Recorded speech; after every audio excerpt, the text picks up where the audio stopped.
धन धन सतगुरु तेरा ही आसरा। आप देख रहे हैं फेथ वर्सेस वर्डिक्ट। मैं डॉक्टर मोहित इंसान, परम पूजनीय संत डॉक्टर गुरमीत राम रहीम सिंह जी इंसान के अनुयायी, उनकी सोच में सच्चाई इस प्रोग्राम के माध्यम से आप सभी देखते, जानते व परखते हैं।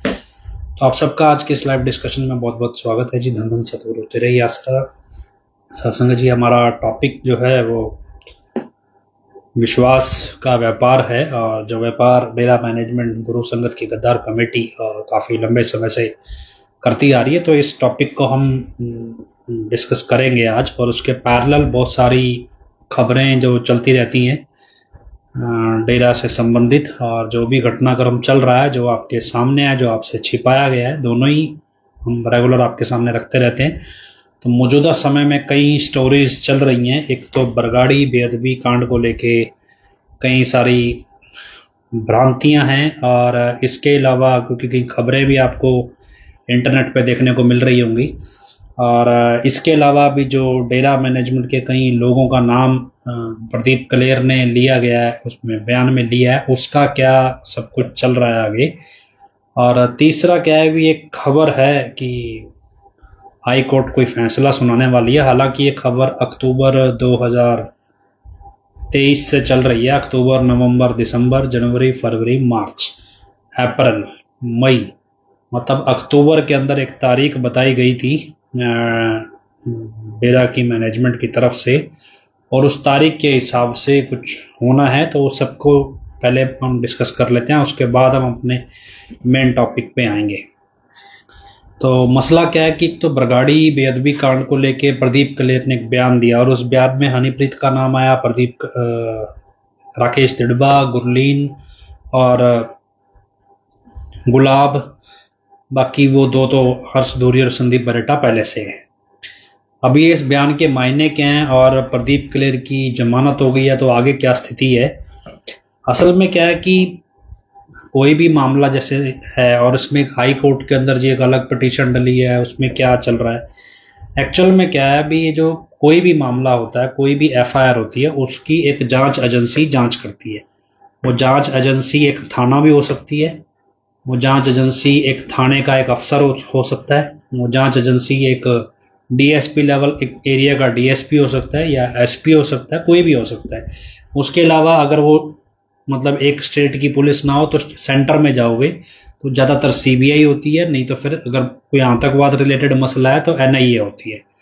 तो यही होता है। अब बरगाड़ी वाले मसले में क्या है, भी कई तरह से पुलिस इसमें कूदी है। पहले पंजाब पुलिस कूदी, उसके बाद साथ के साथ ही अगले दिन सीबीआई कूद गई। फिर सीबीआई ने अपनी रिपोर्ट तैयार करके डेरा की मैनेजमेंट के बंदों को या 45 मेंबरों को क्लीन चिट दे दी।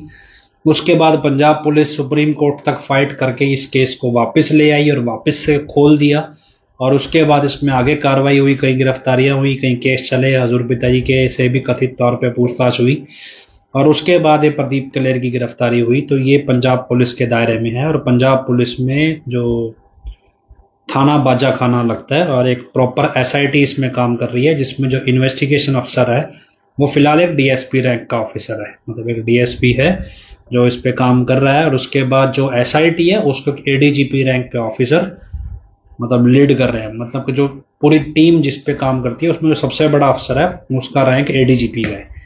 अब ये मसला कहां तक पहुंचा और क्या है, डेरे की मैनेजमेंट ये चाहती है कि ये मामला पंजाब पुलिस से वापस सीबीआई को दे दिया जाए। अब सीबीआई पहले इस मामले में क्लीन चिट दे चुकी है, उसके बावजूद अब वो मामला क्योंकि स्टेट का था तो स्टेट के पास सुप्रीम कोर्ट की तरफ से वापस आ गया है। अब मैनेजमेंट लगी हुई है कि ये वापस से सीबीआई को दे दिया जाए। तो ये हाई कोर्ट में इसको लेकर सुनवाई चल रही है, और इसमें अभी कोई फैसला नहीं दिया, कुछ नहीं है। हाँ, इसमें जो अदालत के लेवल पे कार्रवाई है, उस कार्रवाई को होल्ड पे डाला है हाई कोर्ट ने, जैसा मेरे समझ में आया, जितना मुझे पता चला, बाकी बारीकी से मैंने भी नहीं देखा है। दूसरा क्या है, जो प्रदीप कलेर का बयान है, प्रदीप कलेर के बयान में क्या 5-4 लोगों के नाम है, जिसमें पिताजी का नाम भी शामिल है। अब जब भी कोई पुलिस किसी को गिरफ्तार करती है, गिरफ्तार करने के बाद उसका बयान रिकॉर्ड करती है। बयान रिकॉर्ड करने के बाद अगर मान लो वो कोई सबूत दे देता है, कोई पुख्ता सबूत देता है या कुछ भी है, तो उसके आधार पे अगले बंदे को मुकदमे में नामजद करती है। अब प्रदीप कलेर ने सबूत तो नहीं दिए, लेकिन प्रदीप कलेर ने अदालत के अंदर ये कबूलनामा दे दिया अभी जो ये साजिश हुई उसका मैं चश्मदीद गवाह हूं।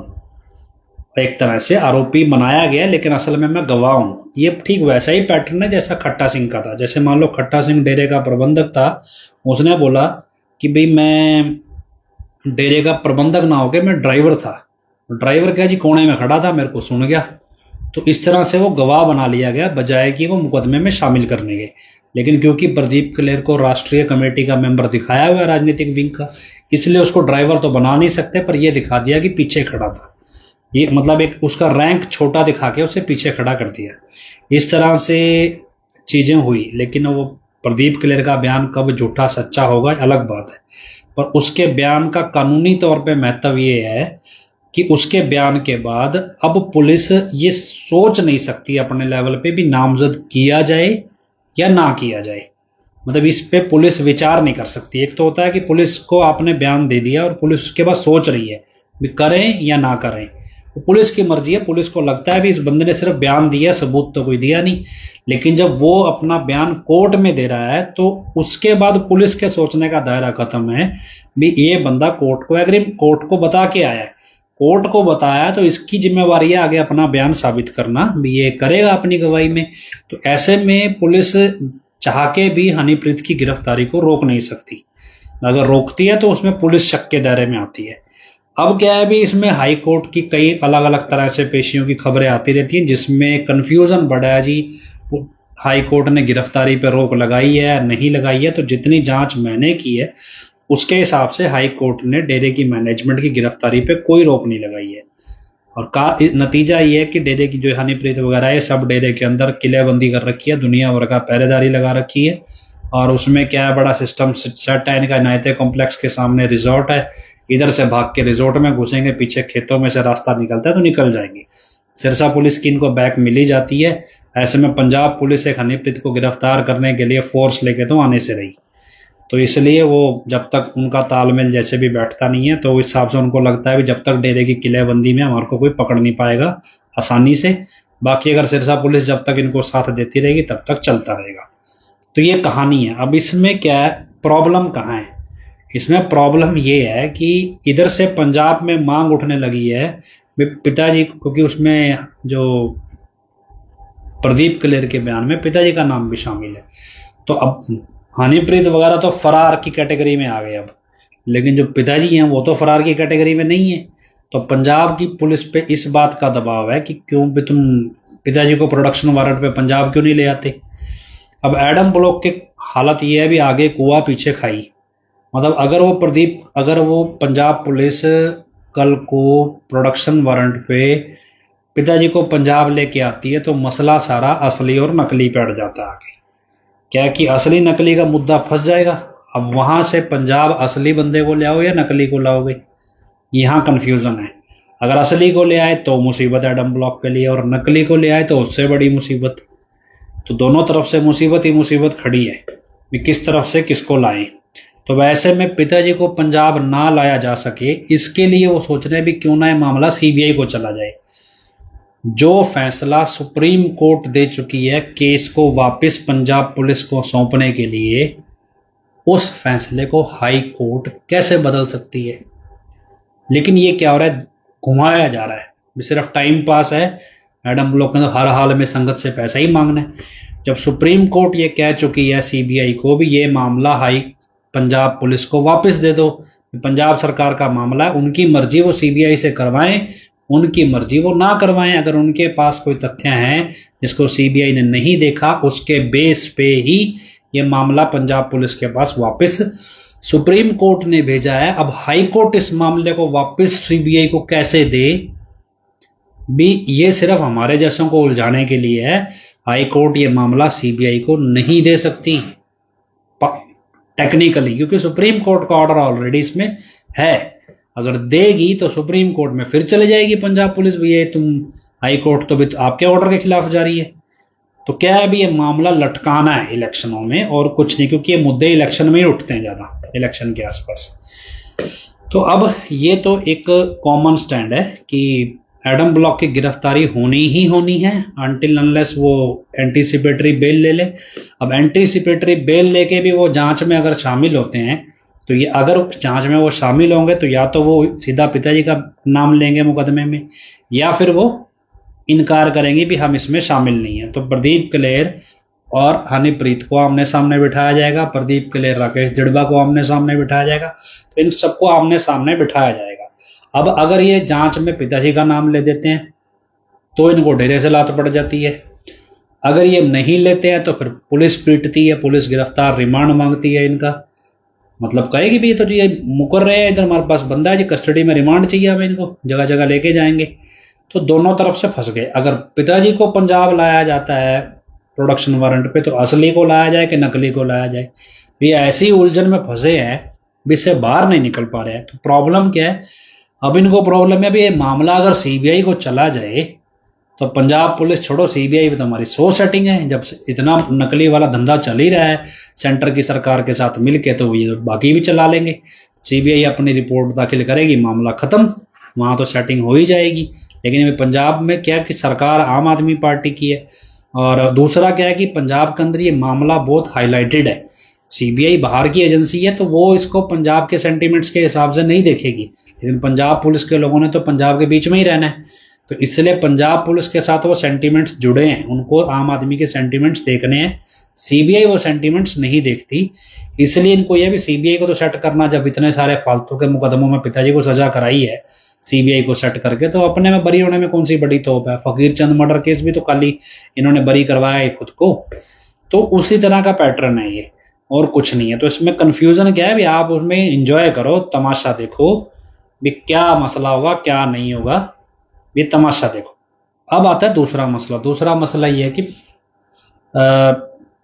इन्होंने एक नया मामला खड़ा किया है कि 15 मई को, जो 15 मई का इन्होंने मतलब अक्टूबर 2023 से ये शोर मचा रखा है कि जो 15 मई को हजूर पिताजी के तीनों केसों का फैसला आ जाएगा और उसमें हजूर पिताजी बरी हो जाएंगे।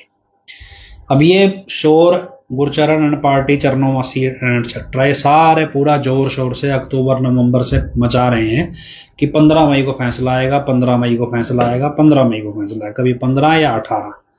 अब ये सोचो भी अक्टूबर के अंदर जो जिस चीज के ऊपर अदालत में बहस नहीं हुई, कुछ नहीं हुआ, उसमें इनको कैसे पता है कि अदालत 15 मई को ही फैसला देगी, 18 मई को ही या 15 मई की ही तारीख देगी। तो अब क्या है भी हाई कोर्ट में कुछ बहस हुई है इन मामलों में, और हाई कोर्ट ने तारीख शायद 15 मई ही दी है इसमें। लेकिन इंटरेस्टिंग ये है कि अक्टूबर के अंदर एडम ब्लॉक को ये बात पता थी, या चरणोमासी जैसी औरत को ये बात पता थी कि 15 मई को कोर्ट बरी कर देगी।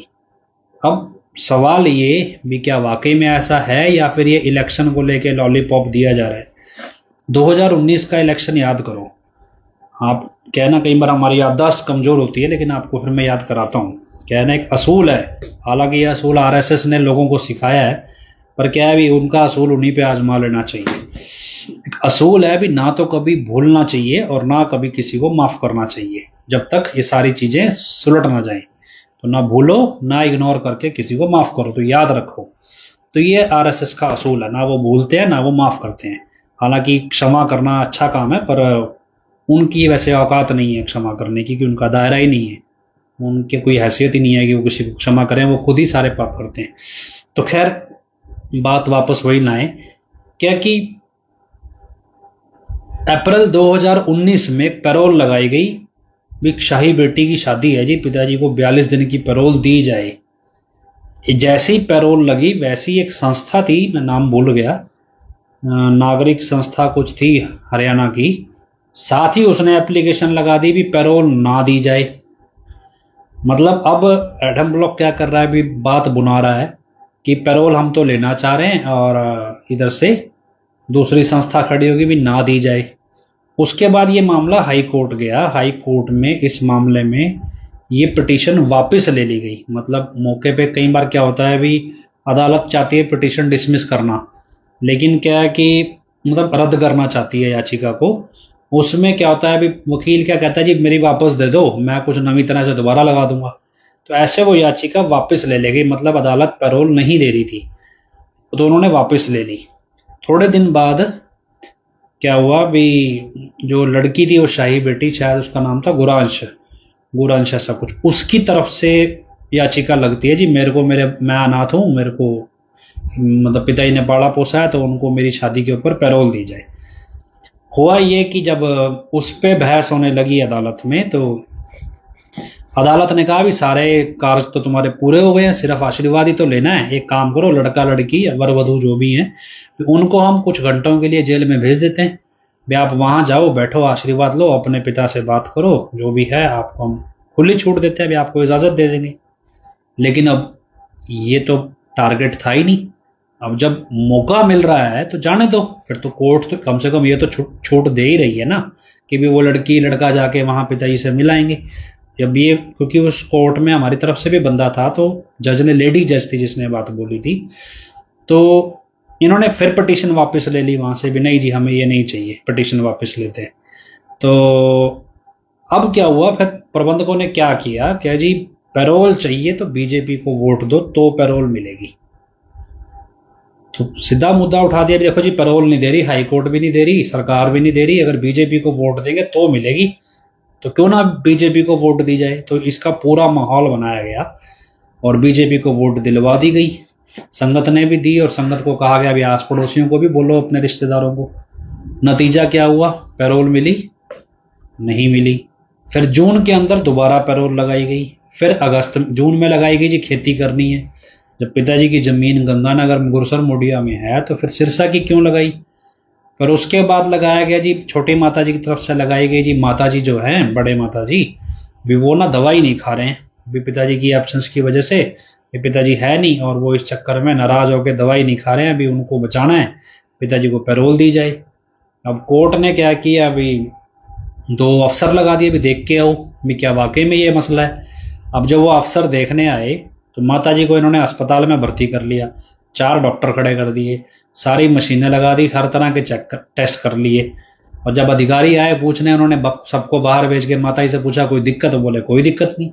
बोले इलाज हो रहा है क्या, बहुत बढ़िया हो रहा है, सब कुछ ठीक है, कोई सेहत में खास दिक्कत नहीं।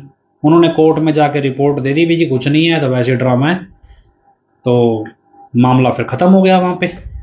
अब अगर पिटीशन छोटे माता जी ने लगाई तो कम से कम बड़े माता जी अस्पताल में दाखिल क्यों हुए। जब तुमने कोर्ट में जाके ये बात बोली कि वो दवाई नहीं खा रहे हैं, इलाज नहीं ले रहे हैं, तो उनको कुछ हो जाएगा, तो ऐसे में फिर उनको घर पे बैठना चाहिए था, अस्पताल में खड़ा। इसका मतलब क्या पैरोल लेनी नहीं ना थी। फिर क्या मुद्दा बनाया गया भी बीजेपी पैरोल नहीं दे रही है, तो एक काम करो जेजेपी को वोट दे दो। तो इन्होंने उस टाइम पे हरियाणा इलेक्शन था आगे जाके अक्टूबर में, अगस्त के बाद, तो जेजेपी को वोट दिलवाया कि जेजेपी को वोट दे दो, भी बीजेपी को वोट नहीं देना। संगत तो वैसे ही बीजेपी को देके राजी नहीं थी। जब जेजेपी को वोट दिया तो जैसे ही जेजेपी का बंदा डिप्टी सीएम बनता है, अगले ही दिन देशद्रोह की धारा हट जाती है। अब हम कहते हैं ये संयोग है कि प्रयोग है। तो अब आप इलेक्शन के टाइम पे जो राजनीति चलती है उसको समझो। अभी 15 मई की जो डेट है वो अक्टूबर के अंदर एडम ब्लॉक बता रहा है भी 15 मई को पिताजी के सारे केस खत्म हो जाएंगे। ठीक है, क्यों एक्सपेक्टेड है भी 6ठे या 5वें चरण के अंदर ही हरियाणा पंजाब के अंदर इलेक्शन होते हैं, 6ठे या 7वें चरण में, तो वो 15 मई के बाद ही होते हैं या 15 मई के आसपास। तो नतीजा ये है कि 25 मई को हरियाणा में इलेक्शन है और 1 जून को पंजाब में। तो 15 मई के बाद अगर तारीख डलेगी, अगली अगर डालनी पड़ गई एक तारीख, तो माहौल बनेगा पूरा। आप देखना 15 मई के आसपास खबरें निकलने लगेंगी, अब पिताजी बरी हुए, अब बरी हुए, फिर अचानक से कोर्ट तारीख डाल देगी, फिर ये माहौल बनेगा। तो तारीख डलते क्या भी 1 जून से लेकर 30 जून तक हाई कोर्ट की छुट्टी होती है, तो तारीख डलेगी जुलाई में। लेकिन 15 मई के बाद जो माहौल बनेगा उस माहौल में 25 मई और 1 जून तक जो आपको वोट डलवाना है वो बीजेपी या बीजेपी की सहयोगी राजनीतिक दलों को डलवाना है, और ये माहौल बनेगा। और इसीलिए ये सारी प्लानिंग अक्टूबर से हो गई। अब इंटरेस्टिंग ये है कि अक्टूबर में अगर गुरचरण कौर जैसी को पता है भी 15 मई को तारीख लगेगी, तो कोर्ट क्या कर रही है भी, हाई कोर्ट क्या सिर्फ नाम की है। इसका मतलब हाई कोर्ट में जज कौन सी तारीख देगा 6 महीने बाद या 7 महीने बाद, ये बात अक्टूबर के अंदर गुरचरण कौर जैसी औरत तय कर रही है। तब अंदाजा लगाओ भी हाई कोर्ट की हालत क्या कर दी है। मतलब इतना तो अपने को, आप जिला अदालत में जाओगे तो वहां भी इतना आसान नहीं है, थाने में जाओगे वो भी आई गई नहीं देते। तो हाई कोर्ट की तारीख 7 महीने बाद कौन सी लगेगी, ये बात आपको 7 महीने पहले गुरचरण कौर जैसी औरत बता रही है, जिसका मुंह ना मत्था, अकल ना कुछ नहीं है उसको। तो इसका मतलब क्या है? अभी हाई कोर्ट क्या खेल हो रहा है, मजाक हो रहा है? हाई कोर्ट में हो क्या रहा है? चंडीगढ़ हाई कोर्ट तो वैसे ही बदनाम हो रही है, बदनाम है पहले से ही। तो ये खेल हो रहा है। चलो, हमारा टॉपिक तो इसी में ज्यादा खिंच गया। और मसला था हमारा, जो मेन टॉपिक था वो तो था कि विश्वास का व्यापार है। विश्वास का व्यापार क्या है कि आप कोई भी दुनिया में व्यापार है वो विश्वास पर टिका है। आप कोई भी सामान खरीदने जाएंगे, कुछ भी खरीदने जाओ, तो विश्वास होगा तो चीज खरीद लोगे, विश्वास नहीं है तो कितनी बढ़िया हो। उदाहरण के तौर पे आपको पता है कोई आदमी है, वो सामने खाने पीने का सामान, मान लो मिठाई बेचता है, आपको विश्वास है भी ये साफ सुथरी मिठाई बनाता है, तो आप खरीद लोगे, चाहे उसकी दुकान छोटी हो चाहे बड़ी हो। और आपको विश्वास नहीं है तो मैं आपको 2 उदाहरण देता हूँ। यहाँ पे जैसे सिरसा में क्या हुआ, सिरसा में एक डेरे की तरफ से कई बार ना एक ऑर्गेनिक सब्जियां सप्लाई करना शुरू किया गया। जब ऑर्गेनिक सब्जी सप्लाई करना शुरू किया, कंपनी खोली गई, तो कई रेस्टोरेंट्स ने वो सब्जी खरीदनी शुरू की। तो जो रेस्टोरेंट वो सब्जी खरीदते थे ऑर्गेनिक, तो वो एक तरह से हमारे जैसों को समझ आ गया भी ये रेस्टोरेंट अच्छी सब्जी बनाते हैं, यहाँ पे खाना खाने कभी बाहर जाना हो तो यहाँ जाना चाहिए। जो रेस्टोरेंट बेकार सब्जी खरीदते थे, नहीं खरीदते थे, उसमें हमारा माइंड सेट हो गया अभी इन पे नहीं जाना चाहिए। आज भी मान लो 10-15 साल बाद भी जो रेस्टोरेंट नहीं खरीदते थे, वो चाहे कितने ही मर्जी बड़े हो गए सिरसा में, लेकिन हमारा मन करता ही नहीं वहां जाने का, जबकि दुनिया जाती है कि बहुत स्वाद खाना है। क्या काम है? विश्वास। विश्वास, हर चीज पे ही विश्वास काम करता है। हम जो व्यापार कर रहे हैं, जो धंधा हो रहा है, ये विश्वास पे ही है। एडम ब्लॉक आपको बोलता है पैसा दो, आपको कैसे विश्वास आता है भी आप पैसा दोगे? वो कैसे यकीन आएगा भी ये पैसा देना चाहिए? यकीन आता है किस लिए? क्योंकि वो जो बात आपको बोल रहे हैं वो अपनी तरफ से नहीं बोल रहे। विश्वास का चेहरा हजूर पिताजी का है, एडम ब्लॉक का नहीं है। इसलिए उनको पता है भी कोई भी बात हम अपनी तरफ से बोलेंगे तो कोई विश्वास नहीं करेगा। तो ये कोई भी बात बोलनी है तो उसको पिताजी का हुक्म बना के बोलनी है, वचन बना के बोलनी है। जब वो उस लहजे में बोलेंगे तो विश्वास हम पिताजी के चेहरे पे करते हैं, एडम ब्लॉक पे नहीं करते। इसलिए एडम ब्लॉक कोई भी बात अपनी तरफ से बना के नहीं बोलता ऐसे। वो हर बात को इस तरह से परोसेगा भी ये पिताजी के वचन है या पिताजी का ऑर्डर है। अब पिताजी का ऑर्डर है, ये आपको कैसे पता चले भी है या नहीं है? पिताजी तो यहां तक वचन करते हैं भी हमसे बात की और सामने आप तक पहुंचते पहुंचते ऑर्डर बदल जाएगा, तो फिर आपको कैसे यकीन होता है? तो उसमें उन्होंने घुसा दिया जी वकीलों का। ये वकील लेके आते हैं ये ऑर्डर जेल से। वकील कौन है ये आपको वो कभी नहीं बताएंगे, ये वकील कौन है। अब वो वकील को वकालत करने के लिए रखा है या ऑर्डर सप्लाई करने के लिए रखा, मतलब वो चपड़ासी है कि वकील है? उसके बाद कहने को पिताजी को हर रोज 15 मिनट फोन पे बात करने की परमिशन है जेल से। क्या आज तक शाही परिवार ने मुंह खोला है अभी 1 मिनट हुई भी क्या बात हुई है? कहने को हर रोज है। क्या यूपी वाले ने कभी आके बोला है जी मैंने फोन पे माता जी को आपके लिए ये संदेश भेजा था, या मैंने फोन पे आपको ये माता जी को ये बोला था, या परिवार वालों को बोला था? वो तो उल्टा परिवार के बारे में बात ही नहीं करता है। तो जब कागजी हिसाब से पिताजी को लगभग 17 से 18 और 4 4 8 7 18 महीने बाद फोन पे बात करने की परमिशन दी गई थी जेल जाने के कागजों के हिसाब से। हालांकि हमारे हिसाब से तब भी नहीं दी गई थी, लेकिन कागजों के हिसाब से। तो क्या यूपी वाले ने जिक्र किया? विश्वास, खेल सारा विश्वास का है। अभी हम विश्वास किस पे कर रहे हैं? चेहरे पे। किसके? पिताजी के। इसलिए हर चीज वो पिताजी के चेहरे से ही परोस रहे हैं। उन्होंने जितनी मर्जी कोशिश कर ली भी हम विश्वास का दूसरा चेहरा बना सकें, चाहे वो जगजीत के रूप में, चाहे वो PR नैन के रूप में, चाहे वो हनीप्रीत के रूप में, चाहे वो किसी के भी रूप में बना सके, तो जब वो नहीं बना सके इसलिए उनको हर काम के लिए पिताजी का चेहरा इस्तेमाल करना है। अब समस्या ये है कि उनको कौन पूछता है? कोई भी नहीं पूछता। आज हनीप्रीत को जेल हो जाए, पहले हो गई कौन सा कोई काम रुक गया, अब हो जाएगी, क्या फर्क पड़ता है?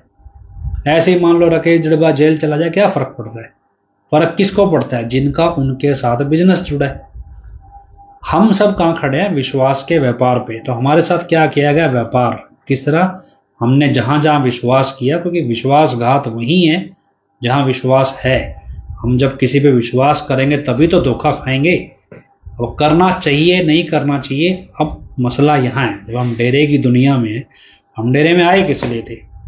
आपको उदाहरण के तौर पर बताते हैं। डेरे के अंदर 500 या 700 डेरे की डायरी में भैंसे हैं, 500 या 700 भैंसे के आसपास।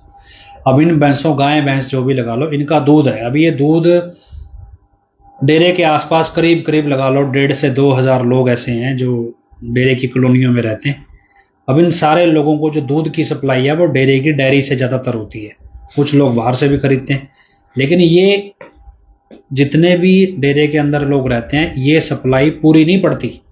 मतलब ये सारी सप्लाई जो डेयरी से है, ये पूरा दूध आता नहीं है, तो बहुत सारे लोगों को बाहर से भी दूध खरीदना पड़ता है इस वजह से। अब दूसरी तरफ क्या है भी, आपको क्या है भी, आप आओ डेरे में, आपको शाम अस्थाना धाम में क्या जी, डेरे की गाय के दूध का देसी घी ले लो जी, 1,000 रुपए किलो है। जिस गाय भैंस का दूध लोगों को पूरा ही नहीं आ रहा, उसका देसी घी डेरे में किस तरह से बिक सकता है? जो है दूध बचता ही नहीं है, तो बिकेगा कहां से? लेकिन बिक रहा है, और कितना बिक रहा है? थोक में बिक रहा है। कहां से आ रहा है वो घी? वो बाजार से आ रहा है। अब एमएसजी कंपनी जब शुरू हुई, मैं आपको उसका एग्जांपल बताता हूं। एमएसजी कंपनी शुरू हुई, तो शुरू होने के बाद इन्होंने घी खरीदना शुरू किया। ये तो क्योंकि मेरा खुद के आंखों देखी है। ये घी खरीदते थे, अंबाला के पास एक साहा नाम की जगह है, तो साहा में एक फैक्ट्री थी। अब घी का डेयरी तो सुनी है, घी की फैक्ट्री थी जहां पे देसी घी बनाया जाता था फैक्ट्री में। मतलब पशुओं के दूध से नहीं बनता था, फैक्ट्री में घी बन रहा है। तो देसी घी की एक फैक्ट्री थी साहा के आसपास। अब जब वो घी मार्केट में आया, तो उसके ऊपर लिखा हुआ मैन्युफैक्चर्ड बाय फलानी फलानी फैक्ट्री। अब जिस फैक्ट्री से वो घी आता था, उस फैक्ट्री का घी हमारे रिश्तेदारों में भी पुराने हम बेचते थे। मतलब वो हमारे रिश्तेदार उस फैक्ट्री से पहले बिजनेस करते थे, लेकिन वो फैक्ट्री धीरे धीरे इतनी बदनाम हो गई कि सबने उसका घी बेचना बंद कर दिया। मतलब लगा लो मार्केट में उस फैक्ट्री का घी 300 रुपए किलो रिटेल में बिकता था। तो ये मनोज पातला जी लिख रहे हैं, साहा हमारे नजदीक है, तो वहां पे एक फैक्ट्री है घी की, तो 300 रुपए किलो तो रिटेल में बेच रहा। सोचो फैक्ट्री कितने रुपए में दे रही होगी? 300 रुपए किलो तो रिटेल में बिकता था। अब एमएसजी कंपनी ने उसी फैक्ट्री से घी खरीदा और 550 रुपए और 500 रुपए के हिसाब से लगभग वो घी बेचना शुरू किया। अब जब वो हमारे सामने आया घी, तो उस पर लिखा हुआ है भी, तो साहा की फैक्ट्री है, वही फैक्ट्री है। हमने उस घी का सैंपल टेस्ट कराया। सैंपल टेस्ट कराया तो हमने पता चल गया भी उसी फैक्ट्री का जो पहले उसके सैंपल की रिपोर्ट। इत्तेफाक से कोई भी कारण रहा हो, तो उस समय मेरे पास हजूर पिताजी का मोबाइल नंबर आ गया किसी तरह। वो कहानी लंबी है लेकिन आ गया। हमने क्या किया भी, उस रिपोर्ट बनाई और रिपोर्ट को बना के हजूर पिताजी के फोन के व्हाट्सएप पे भेज दिया। देखो जी, आपकी कंपनी ये फैक्ट्री, मतलब एमएसजी कंपनी इस फैक्ट्री का घी बेच रही है, और ये इसकी क्वालिटी रिपोर्ट है, और ये रिपोर्ट ये 300 रुपए का तो रिटेल में वैसे ही बिक रहा है, तो आप इसी घी को 500 रुपए में बेच रहे हो, एमएसजी कंपनी वाले बेच रहे हैं।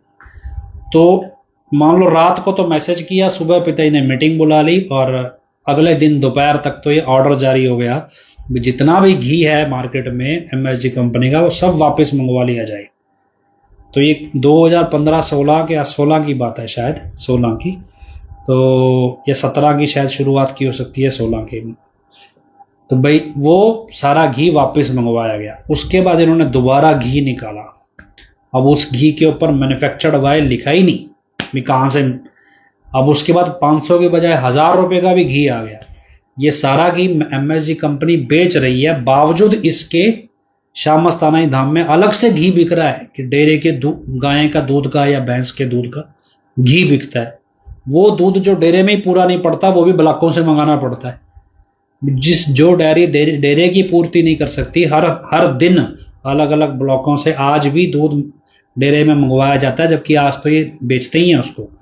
लेकिन जो डेरे की खपत पूरी नहीं कर सकती, वो संगत को क्विंटलों के हिसाब से घी बना के कैसे बेच सकती है? तो हम खरीद क्यों रहे हैं? विश्वास पे।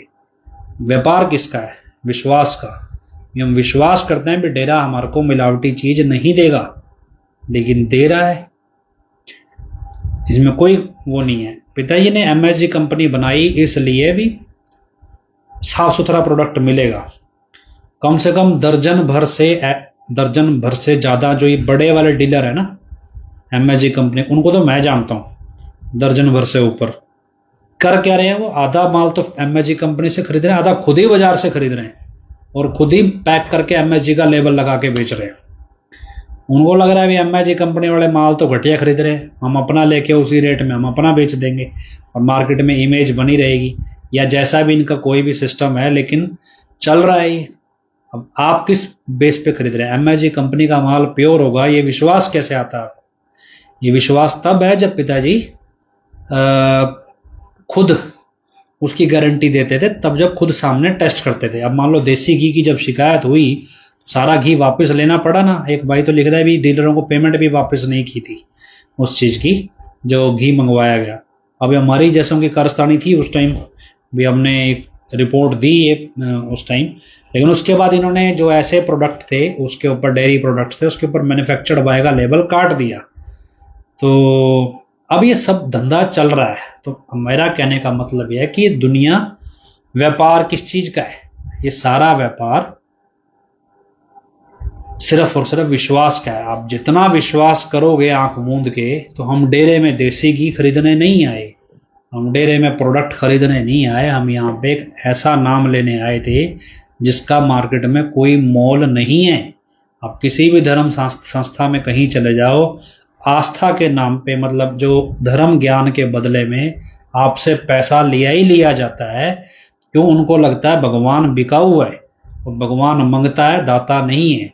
जबकि डेरा में पिताजी अकेले एकमात्र ऐसे संत हैं इस दुनिया में जो भगवान को मंगता नहीं कहते, बाकी सबने भगवान मंगता बनाया हुआ है। तो इसलिए हमारा था भी जहां भगवान को दाता ही कहा जाता है वहीं से मांग के फायदा है। लेकिन जो विश्वास हमारा पैदा हुआ भी, पिताजी तो अच्छे संत हैं, अभी उनके सेवादार भी अच्छे होंगे, उनके आसपास रहने वाले जो कारोबार करने वाले भी अच्छे होंगे, लेकिन उन्होंने क्या किया, उस विश्वास को बेचा और यही विश्वास बेचते बेचते वो करोड़पति हो गए। संगत तो जहां थी वहां से बेटर ही है, लेकिन अब आगे उनका हाल तो बुरा होना ही था। एक भाई किसी ने मेरे को और बात पूछी, कहते भी सेवादार जी बिगड़ जाते हैं भी अच्छी खासी सेवा करते हुए। तो आज भी कुछ लोग आए थे मेरे पास, तो उन्होंने से भी यही बात चल पड़ी। मैं आपको मोटे तौर पे बताता हूँ, एक बेसिक चीज है भी, जब भी हमने हालांकि कई बार की है लेकिन अब थोड़ा और रिफाइंड वे में, हम डेरे आए, नाम ले लिया, 3 वचन थे मानने लगे, तो कोई ना कोई चमत्कार हमारी जिंदगी में घटित हो गया। घटित हुआ तो हमारा विश्वास बढ़ गया। मान लो किसी की बीमारी ठीक हो गई, किसी का एक्सीडेंट होने से बच गया, किसी को कोई ना कोई तरीके से उसको एहसास हुआ भी हाँ भी ये ऐसे से मतलब हमारे साथ चमत्कार हुआ है और पिताजी ने हमारे को बचा दिया। हमारा क्या, मान लो कोई भी बंदा हमारे पे एहसान करे, हमारी मदद करे, हमारा नुकसान होने से बचाए, बिना कहे उस व्यक्ति के प्रति हमारा प्रेम पैदा हो जाता है भी यार इस व्यक्ति से हमारा प्रेम हो गया। ऐसे ही जब पिताजी की रहमत से वो जो नाम जपने से थोड़ा बहुत या नाम लेने से कोई घटनाएं हमारे साथ घटी और उससे हमारा पिताजी से प्रेम पैदा हो गया। जब प्रेम पैदा होने लगा भी पिताजी तो अभी पहुंचे हुए संत हैं, उनका तो नाम काम कर रहा है, तो हमने डेरे में सेवा ले ली। जब सेवा ली तो हमारे साथ चमत्कार और घटित होते हैं, या सेवा नहीं मिली चमत्कार घटित हो रहे। अब जब चमत्कार जब घटित होने लगते हैं तो आपके अंदर खुशी है तो परिवारों में भी खुशी है। जब हमारे परिवार में हंसी खुशी है, परिवार मिलजुल के रह रहा है, कोई कलह कलेश नहीं है, आस पड़ोसी भी देखते हैं यार इनके परिवार में खुशी है। कैसे खुशी है जी? ये डेरे जाते हैं, तो इस रीस में उनके घर में जब कलेश खत्म नहीं होता, सोचते हैं आपा भी डेरे जाके देखें, हो सकता है हमारे घर में भी खुशी आ जाए। अब वो भी डेरे गए, उनके घर में भी थोड़ी खुशी आ गई, ऐसे करते करते संगत जुड़ती चली गई। अब क्या है भी, मान लो चमत्कार हुआ किसी के साथ, तो या मान लो पिताजी ने किसी को थोड़ा महत्व दे दिया, सेवादार कोई सेवा करने लगा उसको थोड़ा महत्व दे दिया। या कई बार आपने देखा बहुत सारे सेवादार, उनका देखने में तो लगता है भी यार ये काम कर नहीं पाएंगे, लेकिन एक एक्स्ट्रा ऑर्डिनरी काम कर जाते हैं। मतलब मैंने आपको जैसे DT 28 सेवादार एक था, उसकी बात बताई थी भी, वो पेड़ खींच लाया था अकेला ही। तो ऐसे बहुत सारे सेवादार जिनके साथ एक्स्ट्रा ऑर्डिनरी, मतलब समझो सामान्य से ज्यादा अच्छा बड़ा काम कर जाते हैं, जबकि वो उसके लायक नहीं होते। और अब ऐसे जब सेवादार होते हैं या ऐसे सत्संगी जिनके साथ इस तरह की घटनाएं घटती हैं, तो हमारे दिल में अपने आप ही उनके प्रति इज्जत पैदा हो जाती है कि यार ये बंदे भक्ति करने वाले हैं, नियम से नाम जपते हैं, सेवा करते हैं, देखो उनके साथ कितने कितनी करिश्मे घटते हैं। यही चलता है।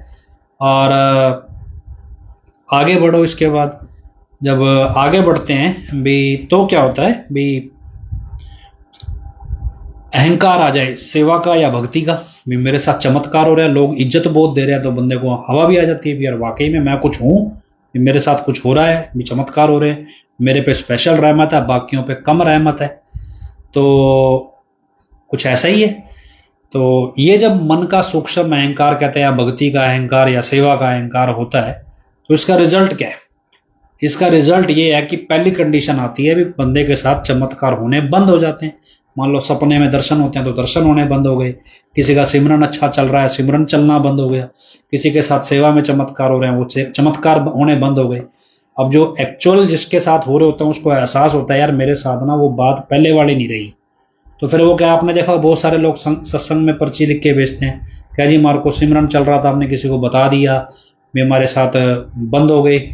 और उसके बाद कोई लिख के भेजता है जी हम सेवा में हमने चमत्कार हुए, हमारे साथ ऐसे कुछ अंदरूनी नज़ारे मिले, हमने वो बता दिए, सेवा में ऐसे उसमें सिमरन करते तो हमारे वो बंद हो गए। तो पिताजी फिर उसकी भी गलती मानते थे, भी अहंकार में आके व्यक्ति को ये चीज़ें अहंकार देती हैं, तो ये इस तरह से नहीं करना चाहिए था, तो उसकी माफ़ी लेते हैं लोग। कई बार अब जो नहीं लेता तो वहाँ यहाँ से दो ट्रैक चलते हैं। पहला ट्रैक तो क्या है जी, बंदे को चमत्कार होने बंद हो गए, वो इसको परवाह नहीं करता, अहंकार में हवा लेता जाता है, फिर वो बोलता है मैंने तो इतनी सेवा करी इतनी सेवा करी। फिर अगला झटका आता है भी घर में कोई बीमारी आ गई, कोई परेशानी आ गई, कि भी शायद इसको समझ आ जाए, या सेवा छूट गई उसकी, या जो भी कोई वजह रही भी सिमरन करना छूट गया, तो उसको समझ आ जाए भी यार मैं गलत रास्ते चल पड़ा, मेरा सिमरन छूट गया, मेरी सेवा छूट गई, घर में परेशानी आ गई। दूसरे स्टेप पे ये झटका मिलता है। फिर भी अहंकारी आदमी कोई हो कि ना जी मैं तो बड़ी तोप हूँ, मैं तो इतना सेवा करी, लोग डेरे पे ही एहसान तोड़ने लगे, मैं तो डेरे के लिए इतना कुछ किया, संगत के लिए इतना कुछ किया, मेरी तो पिताजी ने कदर नहीं पाई, मेरी संगत ने कदर नहीं पाई। और करते करते मान लो वो डेरा छोड़ जाता है। इससे दूसरी कंडीशन में को भी वो मान लो उसका कुछ जब नुकसान हो जाए, सपोज कोई बीमारी आ गई और वो इसी बात को बोलने लगे, क्या फायदा हुआ डेरे जाके जी, गले बीमारी गले पड़ गई, तो कितनी सारी कर्म कटे होंगे वो तो पता नहीं, लेकिन जब एहसास नहीं करता तो वो निंदा करने भी लगता है कई बार। ये तो एक ट्रैक है। यहाँ तो क्या है, चलो आदमी झटका खा के सुधर जाए, ना भी सुधरे तो डेरे से अलग होके फिर भी एक अपनी जिंदगी अलग जीने लगता है। दूसरा ट्रैक ज्यादा खतरनाक है। उसमें क्या है, जब संगत इज्जत देने लगती है किसी सेवादार को, मान लो आपको, आप देखना आपके ब्लॉक के अंदर आपके दिमाग में कहीं ना कहीं ऐसा कोई ना कोई व्यक्ति आएगा जिसके लिए आपके मन में रिस्पेक्ट होगी। क्यों रिस्पेक्ट होगी? वो वचन मानता होगा, वो अच्छी सेवा करता होगा, आपके हिसाब से वो सिमरन भी करता होगा, उसका व्यवहार सच्चा होगा, नियम से डेरे आता जाता होगा, कोई ना कोई उसका असूल होगा। उस असूल की वजह से हमारे उस मन में ऐसे व्यक्ति के प्रति रिस्पेक्ट आती है। अब ऐसा व्यक्ति जब अहंकारी हो जाए, उसको लिखता है भी मेरे साथ चमत्कार होने बंद हो गए, लेकिन अब सम्मान जो मिलता है भी वो सम्मान छिन जाएगा भी। अगर मान लो चमत्कार होने बंद हो गए और मैं पीछे हटूंगा तो लोग मेरी इज्जत करना बंद कर देंगे। ऐसे में क्या है, वो झूठे चमत्कार सुनाने लगता है कि मेरे साथ अब ये चमत्कार हुआ, इस बार ये हुआ, इस बार ये हुआ। तो ये ऐसे चमत्कार खास तौर पे वो पिताजी के सामने सुनाने लगता है। अभी आपको पता कैसे चला भी ये चमत्कार झूठा है या सच्चा है? भी आपको ये कैसे पता चले? चमत्कार क्या चीज है? चमत्कार ये है भी जो चीज आपने एक्सपेक्ट नहीं करी और आपकी एक मदद के रूप में सामने आई, वो एक चमत्कार है। मान लो एक आदमी बोल रहा है पिताजी कल को मैंने यहाँ 5 रुपए रखे थे और अगले दिन मुझे यहां से 50,000 रुपए मिले।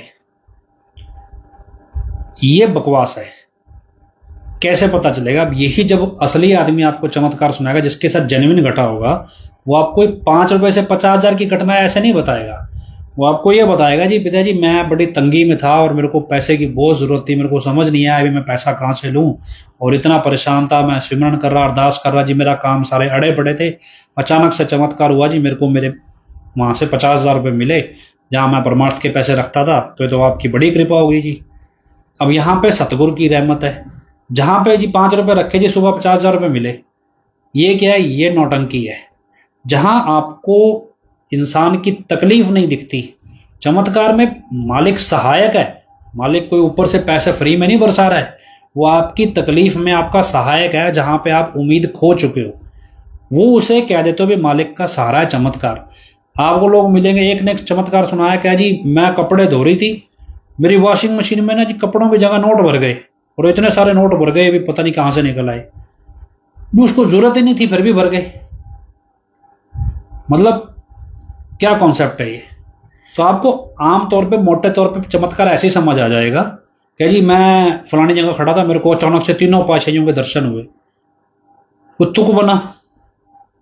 लेकिन क्या है कि आपको बहुत सारी चीजें आपको मतलब सुनने में समझ आ जाएगी, क्योंकि आदमी जब चमत्कार सुनाता है ना तो वो उस चमत्कार में जब अपनी तकलीफ बयान करता है तो वो तकलीफ के साथ जो मालिक की रहमत है ना वो सुनाते सुनाते उसका वैराग टूट पड़ता है कि भाई पिताजी ने मेरी किस तरह रहमत करी और मेरे पास कोई स्कोप नहीं था, और अभी मैं हर तरफ से मैं परेशान था या परेशान थी तो कोई स्कोप नहीं था, तो वो उसका वैराग अलग ही टूट पड़ता। आपको पता चल जाएगा ये वाकई में चमत्कार है या फिर नौटंकी, क्योंकि हम यहाँ झूठे ज्यादा सुनते हैं, सच्चे कम सुनते हैं, इसलिए कई बार तो हम सच्चे को भी झूठा समझ लेते हैं, ज्यादा कई बार ज्यादा दिमाग लगा लेते हैं। लेकिन क्या है कि ये ऐसे नौटंकी चमत्कार बहुत सुनाते हैं। अब मैं आपको वीडियो भी बता दूंगा, पिताजी एक बार मैंने खुद ही पिताजी से पूछ लिया था, तब पिताजी ने भी ये बात बोली थी, बेटा अभी तो आपको क्या लगता है हमारे साथ सामने जो चमत्कार सुना रहे हैं लोग सच्चे सुनाते हैं? भैया मान लो भरी सभा में पिताजी बोल दे झूठ सुना रहा है तो क्या रह जाएगी उसकी, झूठ बोल रहा है। अब पिताजी थोड़ी कहेंगे कि भाई हमने वहां प्रकट होकर आपकी मदद नहीं करी, तुम तो कह रहे हो करी। तो आपको ऐसे ऐसे मतलब दुनिया मिलेगी। अब ये क्या है, अब इस तरह का जो सेवादार है जो फर्जी चमत्कार सुनाता रहता है, अब ऐसा सेवादार अगर गुरु से दूर चला जाएगा तो समाज में जो गुरु के प्रेम की परिभाषा है वो बिगड़ जाएगी। जब हम अपने टॉपिक पे वापस आते हैं, भी सेवादार दो दिशा में गया ना, एक तो सेवादार बीमार हो गया या मान लो सेवा छूट गई, उसको एहसास हो जाए तो वापस आ जाए। जो झूठ बोलने लगता है सेवादार चमत्कारों के नाम पे, वो गुरु को मजाक समझ लेता है। फिर पिताजी ने वचन करते हैं भी आप गुरु को मजाक समझते हो, रूहानियत को मजाक समझते हो, ये एक दिन आपका मजाक बना देगी। ऐसा सेवादार गुरु से दूर नहीं होता, ऐसे सेवादार को गुरु और नजदीक खींचता है कि भाई अब इसकी वजह से समाज में गुरु प्रेम की परिभाषा गलत जाएगी, इसका भंडा फूटना बहुत जरूरी है। तो फिर उसके अहंकार को चढ़ाता चढ़ाता चढ़ाता चला जाता है भी, और झूठ बोल। जब वो चमत्कार सुनाएगा पिताजी, अच्छा भाई क्या बात है, मालिक ने रहमत करी, बहुत बढ़िया। हम आपको एक असली किस्सा जो मेरी आंखों के सामने घटित हुआ, हम उत्तराखंड गए थे, ये उत्तराखंड जो केदारनाथ में जब बाढ़ आई थी, तो गुप्त काशी एक जगह है वहां पे, क्योंकि मेन हाईवे तो था टूट गया था, तो हम गए थे उससे क्या कहते हैं कच्चे रास्ते बनाए गए थे। तो बहुत लंबा चौड़ा रास्ता, टिहरी डैम से होते हुए बड़ा लंबा चौड़ा, के कच्चे रास्ते बहुत थे, तो ज्यादा मतलब हमें 2 ढाई 3 दिन लग गए वहां पहुंचते पहुंचते। तो चमत्कार क्या चीज है और कैसे वो नकली हो जाता है, दोनों चीज आपको बताता हूँ। क्या हुआ कि जिस गाड़ी में मैं जा रहा था तो वो एक क्रूजर गाड़ी थी और बाकी ट्रकों में सामान लोडेड था, तो अचानक से मेरा मन किया यार ट्रक में बैठते हैं, तो मैं ट्रक में बैठ गया। ट्रक में बैठ रहे तो रात का टाइम हो चला था, मतलब 2 दिन हमें सफर कर, तीसरे दिन की रात हो गई थी, होने वाली थी। बरसात वहां पे मतलब ऐसे चलती है कोई बाल्टी उड़ेल रहा हो, इतनी तेज बरसात चलती है, अलग अलग मोड़ पे पहाड़ों के कच्चे रास्ते थे कुछ हद तक। तो हम एक जा रहे थे रोड से, तो हमारे आगे भी ट्रक जा रहे थे, और ये जो अन्नू संदीप पंताली मेंबर ज्यादा कूदता है बोलता है, ये भी था, ये हमारे आगे जा रहा था काफी, थोड़ा 100-200 मीटर आगे। तो क्या हुआ, अभी आगे जाते जाते मतलब हमारे गैप आ गया लगभग 200 मीटर का, मतलब हमारे मेरे जिस ट्रक में मैं था और आगे वाले ट्रक में 200 मीटर का गैप आ गया, और मैं उसको कह रहा हूँ यार इतना गैप क्यों रख रहा है, बराबर लगा के रखो, गाड़ी आराम से चलेगा, कोई जल्दबाजी ना करो। वो 200 मीटर गैप मतलब आ गया, हालांकि वो लाना चाहते नहीं थे, सारे ट्रक साथ साथ चल रहे थे, लेकिन अपने आप जैसे ही वो गैप आया तो अचानक से क्या हुआ कि जो आगे वाला ट्रक था और हमारे वाले ट्रक के बीच की सड़क, मतलब जो भूस्खलन होता है जैसे गिर जाती है, तो वो वहां पे उस टाइम भूस्खलन काफी हो रहे थे, तो वो गिर गई, तो सड़क टूट गई। अगर हम साथ साथ होते तो हम तो खाई में चले जाते, तो वो गिर गई तो हमें रात भर वहीं रुकना पड़ा। तो हम कहे अच्छा यार तुमने सही टाइम पे 200 मीटर का गैप आ गया, अपना ना गैप आया तो अब तक तो हम गए थे। मतलब अभी एक चमत्कार है, अभी ठीक है अपने आप हो गया। और दूसरा क्या है कि एक तो ये हुआ, अब क्या हुआ जैसे हम वहां पे गए तो अब हमारे को उस इलाके की आदत नहीं है, अब हमें ये नहीं पता कब कौन सी सड़क गिर जाएगी। तो वहां बिजली की सप्लाई वैसे ही बंद हुई थी। वहां पे एक दिन हम सामान बांटने गए तो एक बहुत सारा बड़ा पत्थर ऐसे ऊपर पहाड़ पे अटका हुआ था। तो हमारी गाड़ी छाया थी वहां पे, क्योंकि धूप तिखी लगती है वहां पे, तो हमने छाया में खड़ा दी गाड़ी। खड़ाई तो वहां पे एक आदमी आया, अच्छी मैं वहीं खड़ा था, एक आदमी आया, बोला जी यहाँ क्या कर रहे हो? मैं कहा जी छाया है इसलिए गाड़ी यहाँ खड़ा दी। कहते यहाँ गाड़ी मत खड़ाओ, भी कई बार ऊपर से पत्थर वगैरह गिर जाते हैं। तो हमने ड्राइवर को बोला भी यार गाड़ी हटा लो यहाँ से। तो उसने गाड़ी हटा ली। शाम का टाइम था, हम गाड़ी लेके वापस बेस कैंप पे आ गए। तो पहले आगे जाया करते थे। अगले दिन फिर तैयार होकर जब उस जगह गए तो जहां वो गाड़ी हम खड़ाते थे वहां पे करीब करीब 2-3 ट्रक के साइज का, मतलब 2-3 ट्रकों को जोड़ लो, इतना बड़ा पत्थर ऊपर से गिरा हुआ और उसने पूरी सड़क को खोद दिया। मतलब क्या है कि आपको ऐसा लगे भी जैसे अपने आप ही कोई आप तक मैसेज पहुंच रहा है। ये आम चमत्कार है। जो सेवा में जाओ तो आपको आम ही दिखते रहते हैं भी यार, अचानक से अनजान आदमी आ रहा है, वो आपको ऐसी वार्निंग दे रहा है और आप मान ले रहे हो, और अचानक से वो घटना भी घट रही है। हो सकता है वो पत्थर उसी टाइम गिरना हो। जैसे हमने गाड़ी हटा ली, हम तो वापस निकले, पीछे से ही गिर गया, हमने तो अगले दिन जाके देखा। मतलब ये चमत्कार आम तौर पे घटेंगे, ये आप महसूस करो तो कदम कदम पे, ना करो तो कुछ भी नहीं है। अब क्या हुआ कि वहां पे ये कोई लिख रहा है मशीन, वॉशिंग मशीन वाला, हाँ वो प्रदीप किलर की वाइफ का नहीं था, वो किसी और का था। तो क्या है कि किसी डेरे की प्रबंधक का, शायद पुष्पा का ही था, पुष्पा की बहन का था कि पुष्पा का था, पता नहीं किसका था। तो ऐसे ही क्या है कि जब आप उस वहां क्या हुआ भी कुछ लोग पैदल निकल गए आगे, और जब वो पैदल निकल गए आगे जैसे सर सेवाएं देने, महाशा था वहां पे शायद 45 मेंबर साथ में। तो तब तो हम उतना नहीं जानते थे उसको, इतना मतलब पॉपुलर नहीं था। अब तो नशेड़ी गैंग है उसका, पहले नहीं था इतना पॉपुलर। उसने क्या चमत्कार बनाया, क्या जी मैं तो चलते चलते खाई में गिर गया, 100 फुट नीचे खाई में गिर गया, मेरे को खरोंच भी नहीं आई। अब क्या है भी जिस रास्ते वो ये सब गए थे उस रास्ते हम भी गए। हमने बाकियों से पूछा क्या वाकई में माशा गिरा था? बोला कोई नहीं गिरा। पिताजी के सामने सुनाया जा रही है ये बात कि जी 80 फुट गिर गया जी खाई में माशा, और खरोंच नहीं आई उसको। मतलब कोई तुक है, पता कैसे चलेगा आपको असली के नकली भी? आपके साथ 50 आदमी और जा रहे हैं, और वो भी उसी रास्ते से जा रहे हैं जिस रास्ते से आप जा रहे हो, और उन सब में किसी को नहीं पता है भी आप खाई में गिरे हो, सिर्फ उसी को पता है अकेले को, और वो सबके साथ जा रहा है। लेकिन फेंक रहे लंबी लंबी। तो ऐसे आपको बहुत मिलेंगे। खेल क्या है, अब जो ऐसा सेवादार है जो इस तरह का माहौल बना के अपनी इमेज कायम रखता है, वो आपको गुरु से दूर जाता नहीं मिलेगा। क्यों नहीं मिलेगा? क्योंकि अगर वो दूर जाएगा तो वो गुरु प्रेम की कहानी झूठी फैला देगा। ऐसे व्यक्ति को गुरु दूर होने नहीं देता जब तक उसका पर्दाफाश ना हो जाए। और जब उसका पर्दाफाश होगा तो पुरानी तो सेवा गई गई, पुरानी जितनी सेवा सुमरण भक्ति है वो खत्म तो होनी होनी है। उसके बाद दुनिया में जो मजाक बनेगा कि बच्चा यार ऐसा नौटंकी आदमी, तो वो मजाक सिर्फ अपना नहीं बनेगा, वो आने वाली पीढ़ियों तक का बनेगा। आपको नहीं पता, आप नहीं जानते उन लोगों को, लेकिन आपको ऐसे बहुत से लोग जो पुराने हैं वो जानते हैं, जो परम पिता के टाइम पे फन्ने खां हुआ करते, आज आपको मिलेंगे ही नहीं कहीं गिनती में। वो अपने पुराने किस्से कभी सुनाते ही नहीं कि हम परम पिता के टाइम पे क्या करते थे। क्यों? उनकी पोल खुल चुकी है। आपको और छोड़ो, मैं आपको रिसेंट बताता हूँ। आप एक यूट्यूब खोलना या फेसबुक पे, आपको 23 सितंबर का एक वीडियो मिलेगा जिसमें एक बंदा है हाकम सिंह नाम का। हाकम सिंह नाम का एक बंदा है, सेवा समिति के पंजाब का।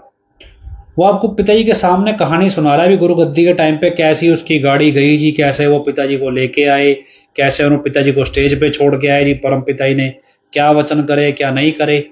मतलब एक तरफ तो वो ये बोल रहा है कि परम पिताजी ने मेरे को भेजा कि वहां से हजूर पिताजी को गांव से लेकर आना है, और वो बंदा लेकर आया, और ये बात वो पिताजी के सामने सुना रहा है, वो लेकर आया और उसके बाद पिताजी के सामने ही अगली बात सुना रहा है।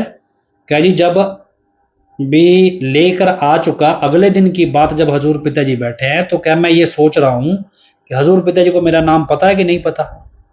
2 दिन पहले तो तुम हजूर पिताजी को लेकर आया घर से, और तेरे साथ हजूर पिताजी स्टेज पे तक आए हैं, वहां से गुफा से भी, तेरावास से भी स्टेज तक आए।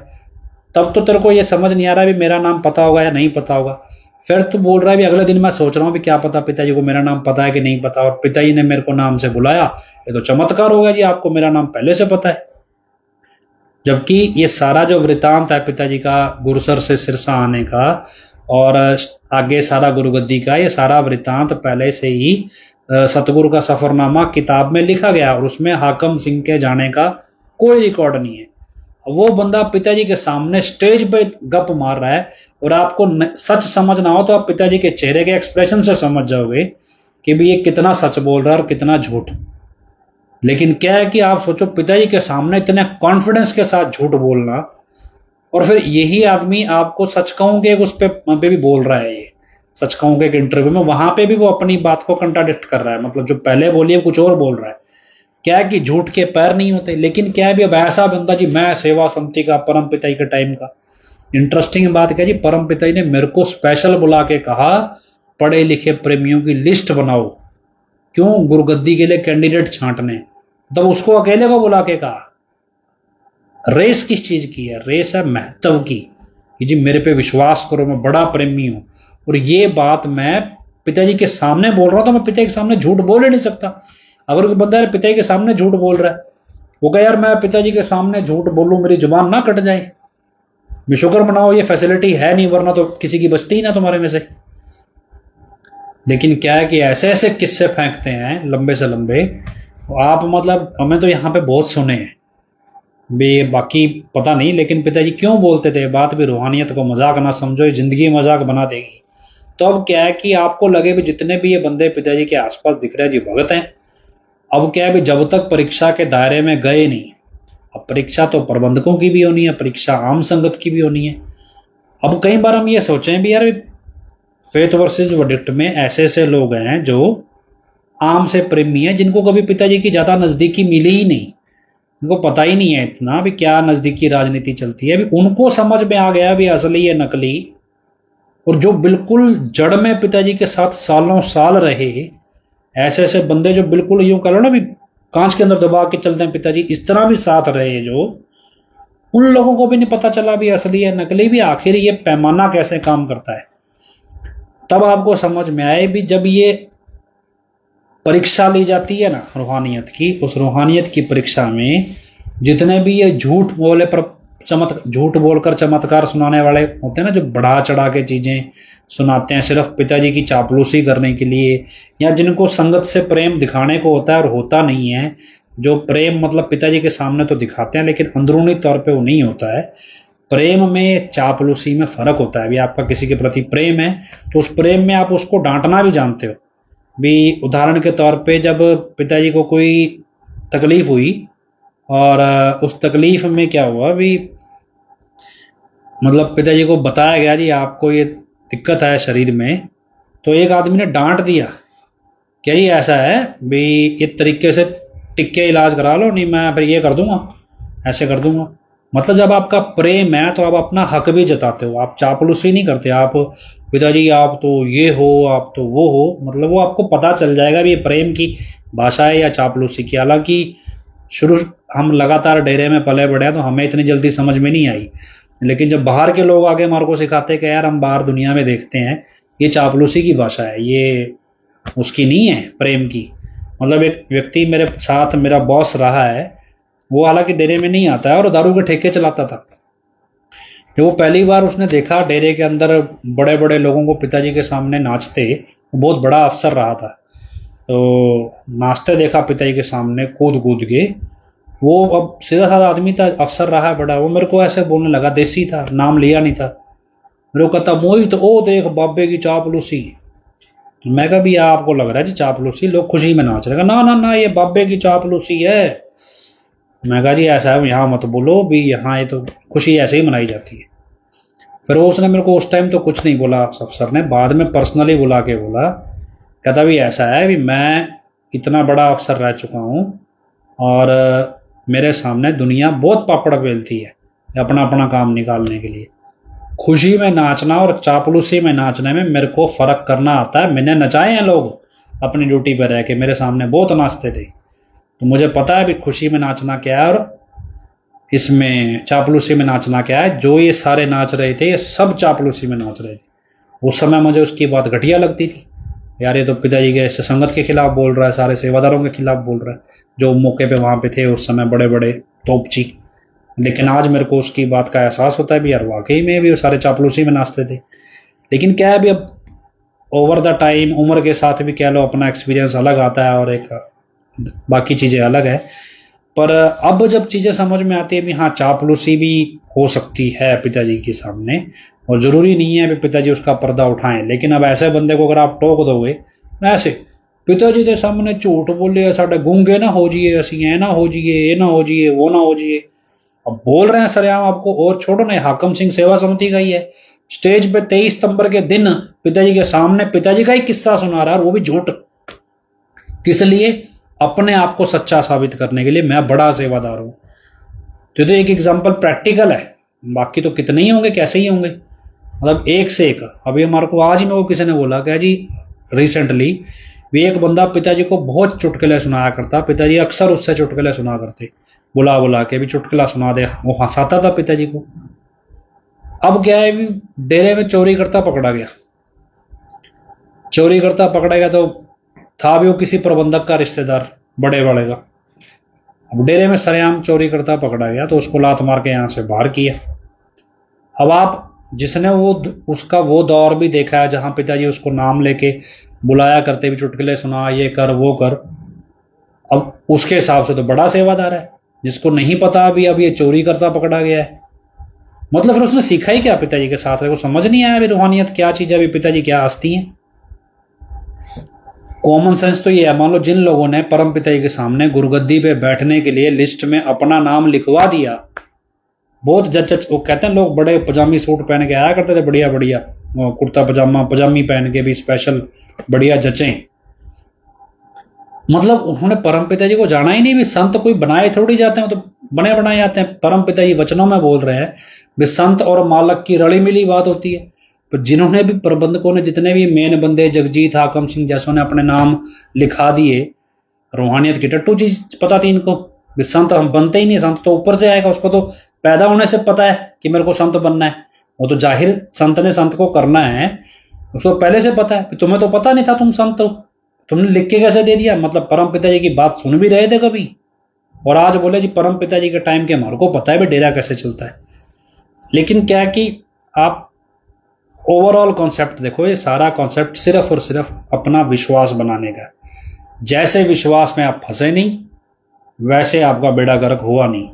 तो विश्वास आए कैसे? तो सत्संग सुन लो पुराने पिताजी के सत्संग सुन लो। पिताजी कह रहे हैं भी सेवा करो, मदद करनी है ऐसे व्यक्ति की करो जो आपके आसपास दीन दुखी है। स्कूल का नया सेशन शुरू हुआ है, कितने सरकारी स्कूल के बच्चे होंगे, कितने ऐसे बच्चे होंगे जो किताबें कापियां नहीं खरीद पाते हैं, उनको किताब कापी खरीद के दे देंगे भी, उसमें मदद हो सकती है। बच्चों को स्कूल के बैग हैं, कोई पानी की बोतल है लेके जाते हैं बच्चे स्कूल में, किसी भी तरह से मदद की जा सकती है।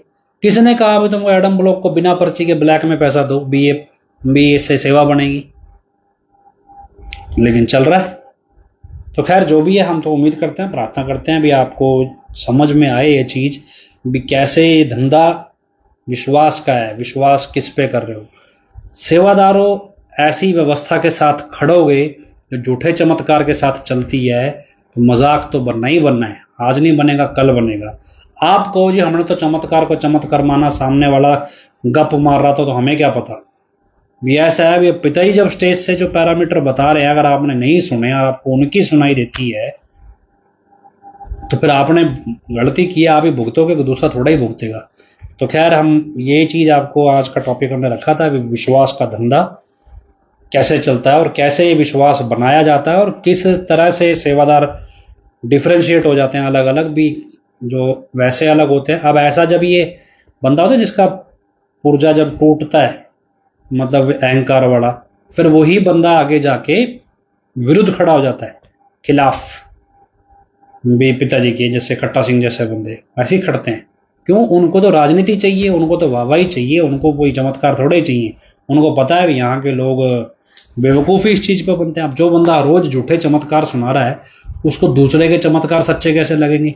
मान लो आपके साथ सच्चा घटित हुआ, वो हर रोज गप मारता है, आप अपने सुनाने बैठोगे तो उसको आपके चमत्कार सच्चे कैसे लगेंगे? लगेंगे ही नहीं। अब जब आपके साथ सच्चे होते हैं और आप किसी दूसरे का सच्चा चमत्कार सुनोगे, उसको राग आएगा तो साथ में आपको भी आ जाएगा। क्यों? क्योंकि आपका भी प्रेम है मालिक से। अब जो सा गप सुनाने वाला है उसको थोड़ी आएगा, उसको लग रहा है मैं भी गप पेल रहा हूँ, ये भी गप पेल रहे हैं।